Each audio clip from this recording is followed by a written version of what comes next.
Hi everyone, good morning, welcome back to my channel. तो आज की वीडियो होने वाली है फुल ऑन क्लीनिंग। वैसे तो मैं एक हफ्ते से क्लीनिंग में लगी हुई हूँ, थोड़ा इस बार मैं क्लीनिंग कर रही हूँ। तो बिना किसी टेंशन के धीरे धीरे काम हो रहा है और आज भी मैं वैसे ही करने वाली हूँ। आज जो मेरा टारगेट है वो किचन है। अंदर की थोड़ी थोड़ी चीज़ें मैं क्लीन करती गई थी, जैसे ड्रॉर्स हो गए, अलमीरा हो गई, ये सब क्लीन हो चुका है। लेकिन अब मैं क्या कर रही हूँ कि एक एक रूम लेके चल रही हूँ। जैसे कि आज ना मेरा है किचन का, और किचन में मैं अंदर वाले जितने भी कैबिनेट्स वगैरह हैं उनका सामान हटा करके मैं क्लीन करूँगी। तो अभी मॉर्निंग का टाइम है और ये जो वीडियो मैंने शूट किया था, ये जब हम गाड़ी हमारी डिलीवरी मिली ना, उससे पहले की वीडियो है ये। तो आज के दिन यानी आज संडे था और आज के दिन ना हमें कुछ डिस्कशन करने के लिए वहाँ जाना भी था। और संडे था तो सुबह कुछ बनाने की ऐसे हड़बड़ी नहीं थी कि एकदम जल्दी जल्दी बनाना है। ब्रेकफास्ट तो बनाना है बट इतना हड़बड़ी वाला नहीं था कि एकदम से स्कूल जाना है, ऑफिस जाना है। तो एक तरफ मैं अपना किचन में धीरे धीरे काम कर रही थी और फिर खाने की भी तैयारी मैंने इसमें कर ली। बहुत अच्छे से आज मैंने पराठे बनाए थे, तो आगे शेयर करूँगी उसकी रेसिपी। बट फ़िलहाल मैंने यहाँ पे क्या किया है कि चाय चढ़ा दी अपने लिए। नीचे से हम लोग वॉक करके आए, फिर किचन में आके पानी वानी पिया, चाय चढ़ा दी। और कल के बर्तन मैं ना कल रख नहीं पाई थी, जैसे कि दोपहर में या शाम को मैं सारे बर्तन अरेंज कर देती हूँ ड्रॉर्स में, बट कल मैं कर नहीं पाई थी। तो वो सारा काम सबसे पहले निपटाऊंगी ताकि किचन थोड़ा सा फ्री हो जाए। पेंट्री की सफाई भी ना मैंने धीरे धीरे ही की है। ऊपर का सारा क्लीन हो चुका है, दाल वाल के डब्बे सब कुछ हो चुका है। बस ये बचे थे जिसमें मैं अपने सारे जो ड्राई स्पाइसेस है ना वो रखती हूँ एक्स्ट्रा वाले। तो ये 2 पुल आउट ऑर्गेनाइज़र हैं जो मैं अपनी पेंट्री में रखती हूँ। तो इनको मैंने कल वॉश करवाया था, ये ड्राई हो चुके हैं अच्छे से। सारा सामान यहीं स्लैब पे ही रखा हुआ था, वापस मैंने रीअरेंज कर दिया। जो फिल करने थे मसाले वो मसाला डब्बा में कर दिए फिल। और उसके बाद ये ऑर्गेनाइज़र जहाँ मैं रखती हूँ ना, वो वाला स्लैब मैंने साफ़ कर लिया अच्छे से। और बस अपना जो मेरा क्लीनर है ना होममेड, वो डालती हूँ। मोस्टली इससे सारी चीज़ें साफ़ हो जाती हैं, बट कुछ चीटे गंदे दाग ऐसे होते हैं ना जो जल्दी साफ़ होने नहीं आते हैं। तो यहाँ भी एक बड़ा सा पैच लगा हुआ था येलोइश कलर का, समझ ही नहीं आ रहा था कि ये किस चीज़ का है। काफ़ी कोशिश की मैंने लेकिन वो इससे क्लीन नहीं हुआ। तो फिर जो मेरा दूसरा है लाइज़ॉल का, जो मैं ये वाला यूज़ करती हूँ, ये तो मेरा बहुत फेवरेट है। सारे जितने आप मेरा एक्सटीरियर देख रहे हैं ना वुडन का, वो सारा इसी से क्लीन होता है। माइका वगैरह एकदम ग्रीजी भी होगा तो भी साफ़ हो जाता है। जो मेरा हॉब टॉप है वो और जो चिमनी है उसकी क्लीनिंग भी मैं इसी से करती हूँ। ग्रीस को बहुत अच्छे से कट करता है और मेरा बहुत फेवरेट है। आप भी अपनी किचन क्लीनिंग के लिए उसको इस्तेमाल कर सकते हैं। तो देखिए फटाफट जो यहाँ पे चिपका था, मुझे लग रहा है शायद घी या तेल किसी चीज़ का दाग के ऊपर ना मसाले वसाले जम गए थे, उस टाइप का था। सारा अच्छे से हो गया क्लीन। वापस से मैंने इसको कर दिया है ऑर्गेनाइज। तो यहाँ पे मेरे सारे ड्राई स्पाइसेस रहते हैं और साथ में नमक के जो पैकेट्स होते हैं ना वो मैं वहाँ पे रखती हूँ। और देखिए चाय मेरी जब तक बन रही है ना, मेरे बहुत सारे काम इधर निपटते जा रहे हैं। तो क्रॉकरी यूनिट तो मैंने पहले ही क्लीन कर लिया था। ये जहाँ मैं ग्लासेस एंड कप्स ऑर्गेनाइज़ कर रही हूँ ये भी मैंने क्लीन कर लिया था, ये सारा पोर्शन। तो ये सब मुझे क्लीन नहीं करना है। बाकी आरओ वाला जो जगह है वो मैं क्लीन करते रहती हूँ। तो मोस्टली ऊपर के पोर्शन बहुत जल्दी जल्दी मैं क्लीन करते रहती हूँ, उनको मुझे नहीं करना है। बट ये जो नीचे वाले ड्रॉर्स हैं ना, ये भी बहुत फ्रीक्वेंटली क्लीन करने पड़ते हैं क्योंकि यहाँ पे सारा काम होता है। लेकिन हाँ, दिवाली में आप कितना भी क्लीन करो, दिवाली में एक बार दोबारा से फ्रेशली सब कुछ हम क्लीन करते ही हैं। तो पहले मैं रख रही थी सामान, क्लीन ही लग रहा था मुझे, उतना गंदा नहीं लग रहा था। फिर मैंने सोचा कि चलो अच्छे से सारा सामान ही निकाल के क्लीन कर देते हैं। बट पहले चाय पी लेते हैं और फिर चाय पीने के बाद फिर ये जो मेरे स्पून्स वगैरह इनको मैं ऑर्गेनाइज़ करने जा रही थी। जो मेरा ये कटलरी का ऑर्गेनाइज़र है, ये अभी मैंने 5 या 6 दिन पहले ही ना पूरा वॉश करवाया था। लेकिन फिर अभी मैं इसमें देख रही हूँ क्योंकि ये बहुत ही हाईली यूज़ होती है ये जगह, और दूसरा हॉब टॉप के नीचे है ना, तो कई बार जो भी हॉब टॉप पे आपका गिरता है वो स्पिलेज भी नीचे जाता है और डस्ट भी उसका जो क्रम्स वगैरह होते हैं वो भी नीचे तक पहुंच जाते हैं। तो 5-6 दिन पहले तो वॉश हुआ था, फुल निकाल करके किया था, लेकिन फिर भी ये थोड़ा थोड़ा मुझे गंदा लग रहा था। तो देखा मैंने, तो मैंने कहा चलो इसको भी क्लीन कर देते हैं। और उसके बाद अच्छी तरीके से मैंने सारे अपने स्पैचुलास एंड जितनी भी कटलरी थी उसको अच्छे से ऑर्गेनाइज़ किया, सारे टूल्स अच्छे से ऑर्गेनाइज़ किया। और लगभग सारा ही मैंने इधर उधर करके निकाला नहीं बस, लेकिन सारा कुछ ही मैंने अच्छे से वाइप कर दिया।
आप कितना भी किसी भी जगह को साफ़ करते रहो ना, चीज़ें इधर से उधर खिसका के हम लोग साफ़ करते हैं, क्योंकि हर बार प्रॉपर सारा चीज़ निकाल के क्लीनिंग करना उतना इजी नहीं होता है, टाइम टेकिंग भी होता है। बट जो लेवल ऑफ सेटिस्फेक्शन सारा कुछ एम्प्टी करके क्लीन करने में आता है ना, वो अलग ही लेवल का होता है। और सच में सफाई भी बहुत अच्छी हो जाती है। बट हर समय ये पॉसिबल नहीं होता है।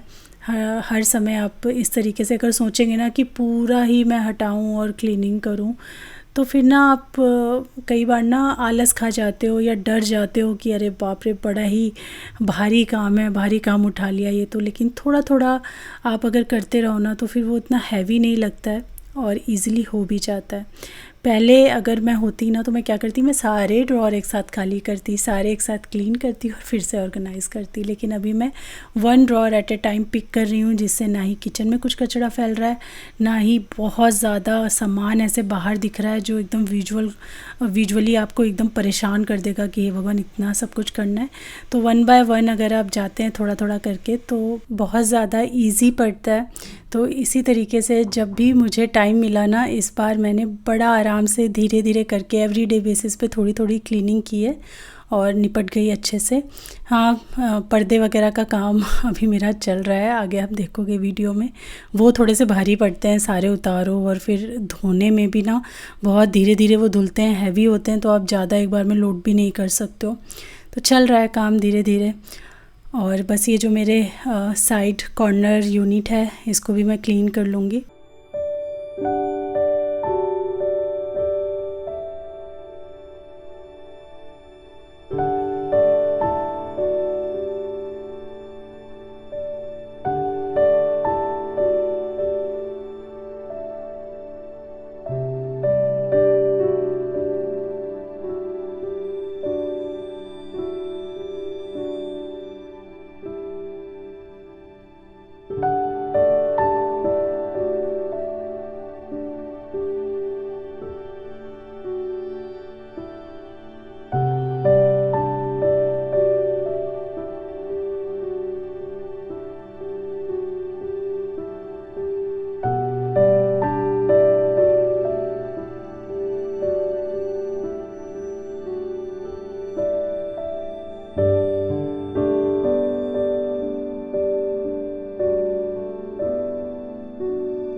वैसे तो मलाई मैं फ्रीज़र में स्टोर करती हूँ, लेकिन इस बार ना मैंने कुछ मलाई फ्रिज में ही रख दिया था। और फ्रिज में आप जब रखो ना तो ज़्यादा दिन तक आप स्टोर करके नहीं रख सकते। तो थोड़ी सी मलाई थी, लेकिन मैंने फटाफट उसका हाथ से ही मक्खन निकाल लिया है। क्योंकि आज मैं पराठे बनाने वाली हूँ तो वाइट बटर मैंने थोड़ा सा साइड कर लिया। स्टफ़्ड पराठों के साथ तो ये बहुत ही अच्छी लगती है। और ये जो थोड़ा सा बाद में बचा इसका मैंने घी बना लिया था। हस्बैंड का आज खाने का मन है आलू और प्याज के पराठे। और ये मैं जो आलू प्याज पराठा बना रही हूँ, इसमें जितना आलू मैं यूज़ कर रही हूँ उतना ही प्याज आपको यूज़ करना है। अच्छा हैवी प्याज क्वांटिटी चाहिए आपको। तो आलू लिए हैं 3 मैंने, और उतने ही मैंने प्याज ले लिए हैं। इनको मैंने कर लिया अच्छे से चॉप। और उसके बाद फिर हमें चाहिए खूब सारा हरा धनिया, भी अच्छा क्वांटिटी में चाहिए। तो आलू डाल दिया है, प्याज डाल दिया है, हरा धनिया डाल दिया है। इसके अंदर अब हम सारे मसाले एक एक करके ऐड कर देंगे। साथ ही यहाँ पे chopped ginger, garlic, green chillies, ये 3 चीज़ें रखी थी महीन महीन चॉप करी हुई, तो ये भी मैंने डाल दी हैं। बड़ा अच्छा फ्लेवर इससे ऐड होता है। नमक, थोड़ा सा ब्लैक पेपर का पाउडर ऐड करना है, लाल मिर्च का पाउडर आपको ऐड करना है, थोड़ा सा धनिया का पाउडर भी हम इसमें ऐड कर देंगे। और बस अच्छी तरीके से इन सारी चीज़ों को मिक्स कर लेंगे।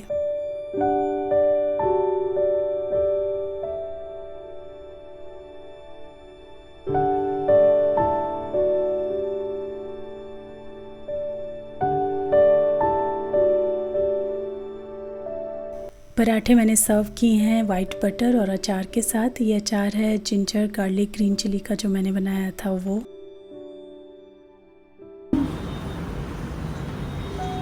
पराठे बगैर चाय के कैसी होती है ये बताओ तुम मुझे। नीचे बैठोगे?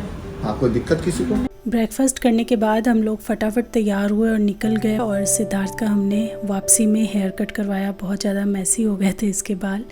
इसके ना 15-20 दिन पे सेटिंग करवानी पड़ती है बालों की।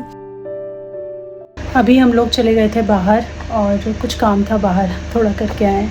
अभी घर की साफ़ सफाई कुछ भी नहीं हो पाई, क्योंकि बस सुबह उठ के जो मैं अपना वही किचन वगैरह क्लीन किया, थोड़ा सा और खाना बनाया, खाया, और बस नहा धो के हम लोग निकल गए थे। हर जगह मेट्रो से भी ट्रैवल करना पड़ रहा है। अगर मेट्रो रूट में है तो मेट्रो से, अदरवाइज़ कैब वगैरह करनी पड़ रही है। तो वहाँ से आ गए, अभी 1:45 हो रहा है और लंच की तैयारी अभी करनी है। जा रही हूँ कुछ बनाने के लिए किचन में। और अभी जो हाउस हेल्प है उनको बुलाया हुआ है, तो वो आएंगी तो क्लीनिंग होएगी। तो चलो अभी चलते हैं, देखते हैं आज कितना साफ़ सफाई और निपटा पाते हैं हम लोग।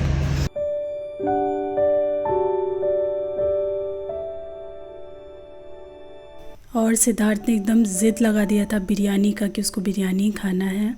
तो ये लोग बना रहे हैं चिकन बिरयानी। और जब ये लोग चिकन बिरयानी बनाते हैं तो राइस मैं एक ही साथ बना लेती हूँ, और उसके बाद फिर मैं अपने लिए पनीर बिरयानी बना देती हूँ। तो वही हम यहाँ पे तैयारी कर रहे हैं। तो बस इतना ही उस दिन का मैं क्लिप ले पाई। और उसके बाद फिर मैंने इवन बिरयानी का भी नहीं लिया। अगले दिन जाके जो थोड़ी सी बची हुई मेरी पनीर बिरयानी थी वो मैंने आपको दिखाई है, अगले दिन मैं दिखाऊँगी। तो यहाँ पर मैंने बिरयानी मसाला बनाया, उसके बाद बरिस्ता बनाया, चावल जो थे वो बॉईल किए, चिकन तो इन्होंने अपना बनाया, बट अपना पनीर वगैरह का बना के हमने खाना बहुत जल्दी खा लिया था, क्योंकि सुबह पराठे खाए थे, उसके बाद हमने लंच नहीं किया था। तो फिर हमने शाम को ना 6-6:30 बजे तक अपना डिनर भी कंप्लीट कर लिया था। और फिर इसके बाद मैंने कुछ शूट नहीं किया है। और अगले दिन जो गाड़ी लेने का व्लॉग था, डिलीवरी था, वो तो आपने देखा ही है। फिर वो अगला दिन था, और इसके बाद जो आप क्लिप्स देखेंगे वो फिर उसके आगे की हैं। तो यहाँ पे ये देखिए मेरी पनीर बिरयानी बची हुई थी थोड़ी, तो मैंने सोचा चलो दिखा देती हूँ। तो ये है वेडनेसडे का। हमने मंडे को गाड़ी लिया था, संडे तक का भी आपने क्लिप देखा। और फिर वेडनेसडे को आज मैं टारगेट के साथ उठी थी कि मुझे दोनों बाथरूम को डीप क्लीन करना है। तो बस अभी वही कर रही हूँ। सबसे पहले ऊपर की तरफ से मैं क्लीनिंग स्टार्ट कर रही हूँ। तो जितना ये हमारा सामान ऊपर रखा हुआ है ये सारा हटा के मैं डस्टिंग करूँगी, ड्रॉर्स सारे क्लीन करूँगी। अंदर का जो भी सामान हम इनके अंदर रखते हैं ना, वो सारा हटा करके अच्छे से डस्ट वाइप करके और फिर से रीअरेंज करूँगी।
ये तो मैं कर ही रही थी और साथ में आज हमने फ़िश टैंक क्लीनिंग के लिए भी बुलाया था, तो वो भैया भी आए थे, उनको भी 1 से 1.5 घंटा लगता है क्लीनिंग करने में। तो ये हमारी फ़िश देखिए आराम से यहाँ पे आराम कर रही हैं जब तक उनका घर साफ़ हो रहा है। आप में से बहुत से लोग देखना चाहते थे फ़िशेस को, तो आप देख सकते हैं।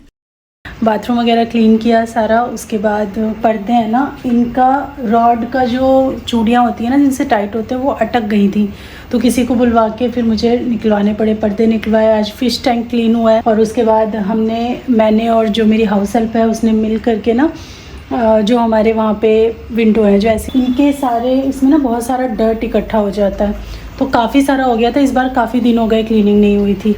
किसी ने मुझे बोला भी था कि वो रेलिंग वाला बड़ा गंदा हो रखा है, तो वो उसको निकालना मतलब बहुत बड़ा टास्क है, क्योंकि उससे निकलता ही नहीं है, उसके अंदर कुछ भी जाता नहीं है या बाहर निकालने का नहीं है, फूंक मार मार के उसमें से चीज़ें उड़ानी पड़ती हैं। तो मैं सोच रही हूँ कि एक ना मैं ऐसा चीज़ ले लूँ जो प्रेशर या तो वॉश हो या फिर प्रेशर जिसमें से हवा निकलती हो, जिससे ये क्लीन हो जाए। बहुत बड़ा टास्क था, काफ़ी टाइम लग गया उसमें, वो वाला किया। अभी कल है ये टारगेट, फिर ऐसे ऐसे करके हम चारों अपनी बैल्कनीज़ का हम करेंगे। और अभी मैं सिद्धार्थ को लेके आई हूँ स्कूल से, यहाँ चढ़ाई है मैंने उसकी फेवरेट वाली उड़द दाल की खिचड़ी, और बस अब मैं थोड़ा सा रेस्ट करूँगी। शाम के भी कुछ प्लान्स हैं, तो चलिए रेस्ट करते हैं सिद्धार्थ के साथ। ये तुमने हमारी वाली फ़ोटो देखी जो हमें वहाँ से मिली थी? देखी? मैं आप सबको दिखाती हूँ, मुझे बड़ी प्यारी लगी। हालांकि मेरे पास भी काफ़ी सारी पिक्चर्स हो गई हैं, बट उन्होंने जो फ्रेम करके दी मुझे बड़ी अच्छी लगी। और इसमें जो नाम वाम में थोड़े उल्टे हो गए, इसको सीधा करना पड़ेगा मुझे। बड़ी प्यारी सी फ़ोटो खींच के दी है उन लोगों ने, तो इसको तो मैंने अभी अपने टेबल पे ही रखा हुआ है। और किचन का काम तो ऐसा है ना कि कभी ख़त्म ही नहीं होता है। किचन हो गए, कपड़े हो गए, बर्तन हो गए, ये सब नेवर एंडिंग जॉब्स हैं।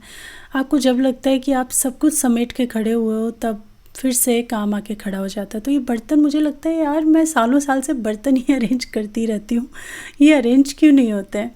क्योंकि हम इतना यूज़ करते रहते हैं, वो फिर से उतने ही खड़े हो जाते हैं। तो अभी आपने देखा मैं बर्तन अरेंज कर रही थी, फिर मैं बर्तन अरेंज कर रही हूँ, तो सारे बर्तन अरेंज कर दिए। और हाँ, आज जो है ना एक काम और हमने किया है, वो पूरा जो ये किचन है ना, मैंने अपनी हाउस हेल्प की हेल्प भी ली थी और उसकी हेल्प से फिर ये पूरी डस्टिंग करी, ऊपर से जाले झाड़ना, हर दीवार को झाड़ना, फ्रिज के ऊपर का स्पेस, मेरे पेंट्री के ऊपर का स्पेस, इवन इन कैबिनेट्स के ऊपर जो स्पेस है, सबकी अच्छे से डस्टिंग करी, सारे ऊपर से वाइप किए। तो उस टाइम का मैंने कुछ भी शूट नहीं किया। आप ये सारी चीज़ें हटी देख रहे हैं काउंटर टॉप की, इसीलिए क्योंकि वो क्लीन हुआ है। साथ में ये जो बैक स्प्लैश टाइल्स हैं ये भी सारी क्लीन हो गई हैं। बस जो नीचे का मेरा कॉर्ड्स है ना, वो मुझे क्लीन करना है, तो वो मैं खुद ही क्लीन करती हूँ अपने हिसाब से। मुझे पता है कैसे क्लीन करना है, क्या चीज़ यूज़ करना है, कितनी देर यूज़ करना है, तो इसीलिए वो मैं बस उनसे मैंने बोल दिया था कि आप साबुन से कर दो, बाकी मैं आराम से बाद में जैसे मुझे करना है दाग धब्बे हटा के मैं आराम से करूँगी। तो वो बचा है, वो मैं क्लीन करूँगी अभी, बट पहले काउंटर टॉप जो इधर बिखरा बिखरा है, ये सारी चीज़ों को डस्टिंग करके रीअरेंज कर देते हैं।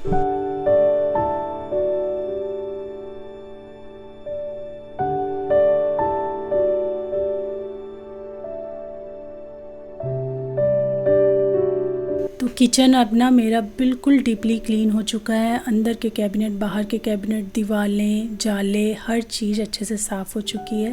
फ्रिज के ऊपर का कवर वगैरह सब कुछ वॉश हो चुका है, तो किचन जो है मेरा फ्रेश हो गया है।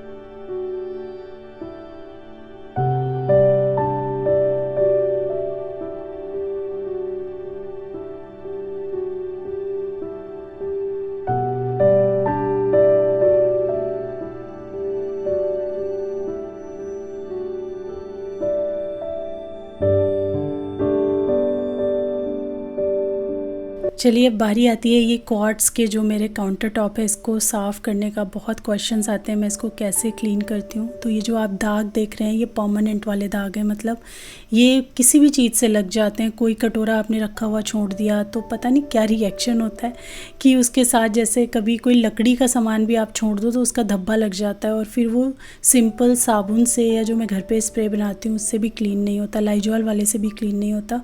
वो क्लीन होता है सिर्फ ये सोल्यूशन से, ये है हार्पिक का रेड वाला जो आता है वो मैं इसके लिए यूज़ करती हूँ। और आपने गौर किया होगा कि वो डालते ही ना सारे जो स्टेन हैं वो गायब हो गए। यहाँ भी आप कितने स्टेन देख रहे हो, आप बिफ़ोर अभी देख लो और फिर आफ्टर इसके यूज़ के बाद देखना कि ये कितने चमक जाते हैं, एकदम वाइट ब्राइट।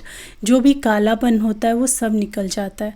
तो मैं क्या कर रही हूँ, एक तरफ से मैं डालना स्टार्ट कर रही हूँ ये हार्पिक और अच्छे से चारों तरफ घुमा करके। यहाँ भी आप दाग ही दाग देख सकते हो कितने, और ये वाले दाग तो बहुत जल्दी जल्दी होते हैं।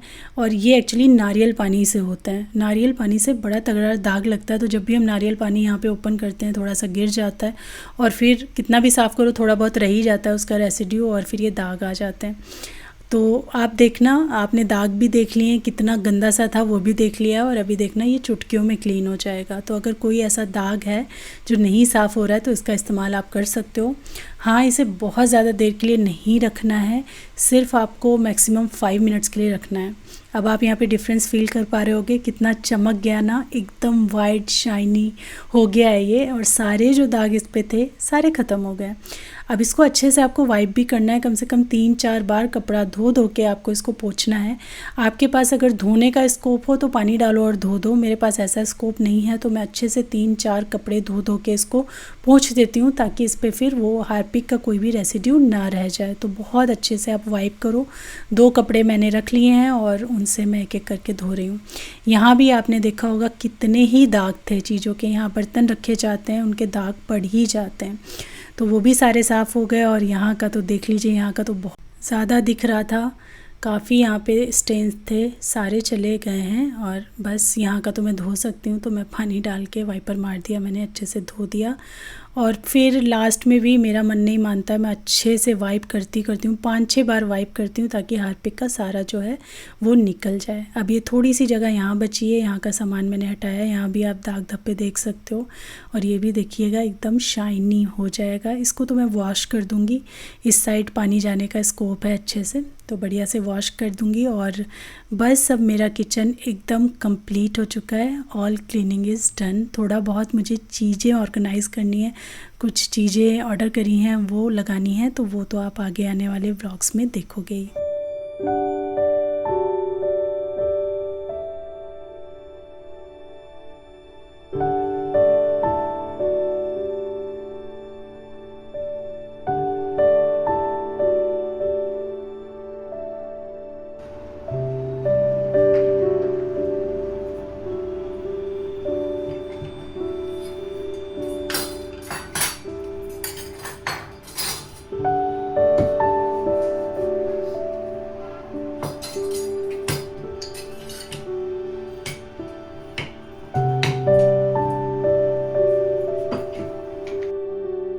और आजकल के सारे दिन ना पूरे बड़े मेहनत वाले जा रहे हैं, सुबह से शाम तक क्लीनिंग काम यही सब चलता है, बाहर से कुछ लाना यही सब चलता है, बड़ी थकावट हो जाती है शाम तक बस। लेकिन मुझे लगता है सभी इसी चीज़ में अभी बिज़ी हैं और मज़ा भी आता है जब फेस्टिवल में आप ऐसा कुछ करते हो। तो रेगुलर रूटीन तो हर दिन चलता है ना, ये जो रूटीन होता है ये फेस्टिवल्स में ही आता है।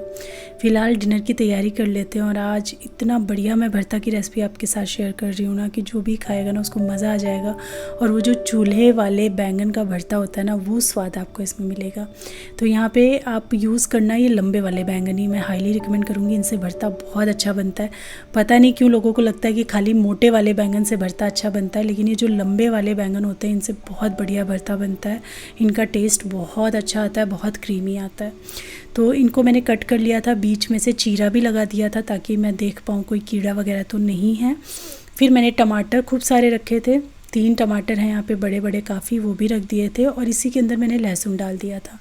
लहसुन मैंने बीच में निकाला नहीं है, लहसुन जल्दी पक जाता है, आप चाहो तो निकाल सकते हो, लेकिन मुझे वो बर्न लहसुन वाला बर्न गार्लिक का टेस्ट चाहिए था, मैंने नहीं निकाला। 20-21 मिनट के लिए मैंने इनको रोस्ट किया था हाई टेम्परेचर पे, फिर इनको अच्छे से पील कर लिया। और जितनी भी चीज़ें थी, मतलब टमाटर, बैंगन और जो लहसुन था, उन सब को मैंने ये चॉपर के अंदर डाला और बढ़िया से चॉप कर दिया ताकि सब अच्छे से मिक्स हो जाए एकदम। उसके बाद फिर मैंने लिया यहाँ पे सरसों का तेल, जिसके अंदर फाइनली चॉप्ड मैंने जिंजर, गार्लिक और ग्रीन चिलीज़ का छौंका दे दिया है। हल्का सा रोस्ट करके खूब सारे प्याज आपको ऐड करने हैं। इसमें आप ध्यान रखना काफ़ी सारा प्याज आपको चाहिए। तो आप यहाँ पे देख सकते हो खूब सारा क्वांटिटी, लगभग जितना भरता होगा ना उतना ही प्याज है। और इस प्याज को आपको भून भून के लाल नहीं करना है, बस आप डालो 20-30 सेकंड के बाद आप इसके अंदर मटर ऐड कर दो। उसके बाद सॉल्ट डालना है 2-3 चुटकी कि ये थोड़ा सा गलने लगे। ये प्याज हमें ऐसे भूनने नहीं है, भूनने हैं और गलाने एट द सेम टाइम है। इनसे बहुत ही मिठास आती है प्याज की, बहुत अच्छे मतलब भरते में स्वाद लेकर आते हैं ये। फिर मैंने ढक भी दिया था इनको, और जब मुझे लगा मटर पक गई है, कम से कम 4 से 5 मिनट आपको ऐसा करना है, फिर मैंने हल्की सी हल्दी और लाल मिर्च का पाउडर डाला है, और कोई मसाला इसमें नहीं डालना है। उसके बाद उसको भून लो आप अच्छे से, और फिर आप ऐड कर दो ये जो हमने भरते का सारा बना के रखा है, बैंगन, टमाटर और लहसुन है इसमें खूब सारा। और क्या ज़बरदस्त लहसुन का टेस्ट आ रहा था, बर्न गार्लिक का। ये भरता घर में भाई इतना सबको पसंद आया है। हस्बैंड तो बोल रहे थे कि मज़ा आ गया आज का बैंगन का भरता खा के। तो हाईली रिकमेंड करती हूँ, आप ज़रूर बनाना। नमक मैंने ऐड कर दिया इसके अंदर। हींग भी आप डाल सकते हो, मुझे याद नहीं आ रहा मैंने डाला या नहीं। बैंगन के भरते में हींग ज़रूर पड़ता है, मे बी डाला हो। मैं बातें करते करते इतना भी याद नहीं आ रहा है मुझे कि मैंने कहीं शूट किया है वो कि नहीं। इसके साथ साथ मैंने बनाई थी रोटियाँ, और बस ये था हमारा सिंपल सा आज का डिनर। और ये बैंगन के भरते के ऊपर 4-5 ड्रॉप नींबू के रस की डाल के खाइएगा, बस मज़ा ही आ जाएगा आपको। बताइएगा बना के कि कैसा लगा। और चलिए आज की वीडियो मैं यहीं पे एंड करती हूँ। मिलती हूँ आपसे अपनी नेक्स्ट वीडियो में। तब तक के लिए thanks for watching. Take care, bye bye.